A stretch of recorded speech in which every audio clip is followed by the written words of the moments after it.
So I'm going to read an extract from the very first story in this collection.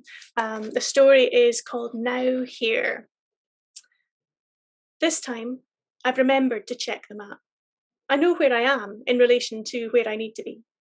And the sun is out, distant but clear, and the blackbirds are singing, and I'm distracted by the flirtatious yellow of the daffodils, the feel of spring on my face, and so I walk for a while, eyes dancing with gold, ears, nose, skin all dizzy with spring, and then, this is not this turning, surely. There should be, shouldn't there be? Ridiculous. I laugh at myself, uncertain. I laugh because I'm not lost, not yet.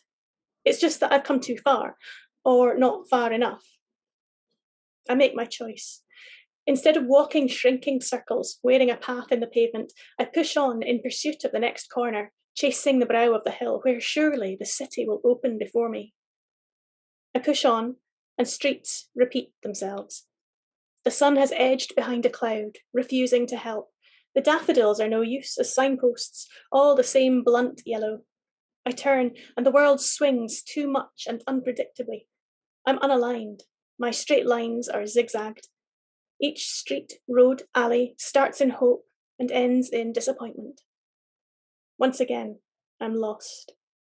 Once again, I've failed. But it's amazing the things they can do nowadays. The chip itself was a speck of a thing.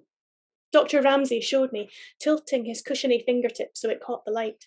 I leaned in close enough to see the grid lines on its silvered surface and the altitude lines of his fingertips. Tiny, but sharp-cornered. I was relieved to hear it would sit just under the skin at the base of my skull. There, it would pick up signals from GPS satellites.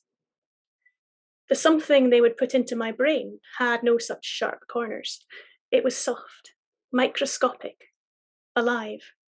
A bioengineered single-cell organism programmed to feed data from the receiver chip to my parietal lobe. Too small, too living to sit on Dr. Ramsay's finger. He showed me a picture instead. The cell was oval, like a tablet, a mottled purple bug. It's really a minor procedure, he said, minimally invasive. I wondered if he practiced that voice, deep and calm. I had tried to be deep and calm when I told you I'd made my mind up. I'd repeated the doctor's phrases, word for word. It's like a faulty electrical connection, I'd said, inside my brain. And what this does is, it compensates for that bit of loose wiring. You winced.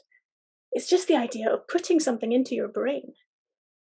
I know, sure, it is a bit, yuck. But in every case so far, it's been a complete success. And before I had my eyes done, remember? I was squeamish, the laser cutting the lens, all those stories about how you could smell the burning. And now, ta-da! My hands made sunbursts, miming enlightenment. You'd narrowed your own eyes, letting me know you weren't convinced. You couldn't see why I'd take any kind of risk to solve such a trivial problem. You couldn't. To you, my absent sense of direction was part of me, frustrating, occasionally, amusing, frequently, endearing, you'd once said, little girl lost. But it wasn't you needing your hand held, going through life like a child. You won't be able to feel it, said Dr. Ramsay, once it's in. It would be inserted during a neuroendoscopic operation. I'd be up and about the next day. Really, they scarcely needed to knock me out. They did, though. They knocked me out. Jesus, of course they did. This was my actual brain.